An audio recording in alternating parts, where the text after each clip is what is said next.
abazana batorino n'abakozi kurunje mu mpaka z'amashomero gambarara site za primary zibira harikacekanye mu yabazyo kandi zihayanirwa harurengo rwa za division enkuru timu kuruga kamukuzi kacikanya mitanga hamwe n'akakoba nazo zihayanire bukopo mu mupira okubaka hamwe na volleyball y'abazana barya hansi y'imyaka 14 n'12 kandi kacikaniye singiro mu mupira gw'ebigera habwa barya hansi y'imyaka 14 volleyball yaboje n'abishiki kandi nyamitanga singiro mu netball kandi aba bahirwe bukopo n'emidara hagati yo kujaguza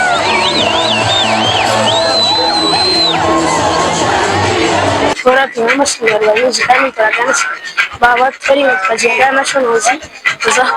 kuzana amagito bora tweyo, basa kubantu kutereka como yimba. Zobera nkakacika division ku rugo mu masomero bonye. Kugira ngo n'abasenti kizito yonkaze seminary kuko nanagambire no barugo mu masomero bona atari mu kacika division fantu anana batanga. Abatata secting baza kuri presenting mu football, mu netball no mu volleyball yabishikina naboje. Baza kuzayumbe kurgebero abernabiri okwa munana mpaka ebiro munana okwa mwenda twagala tugende yumbe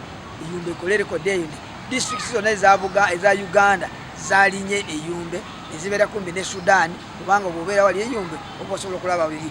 aba batorino na batanu bija kujwecero mu netball y'abarya hansi y'imyaka 12 ompira gw'ebigera barya hansi y'imyaka 14 hamwe na volleyball yaboje barya hansi y'imyaka 14 kandi mpaka za Uganda yo nanzija ku mu district ya Yumbe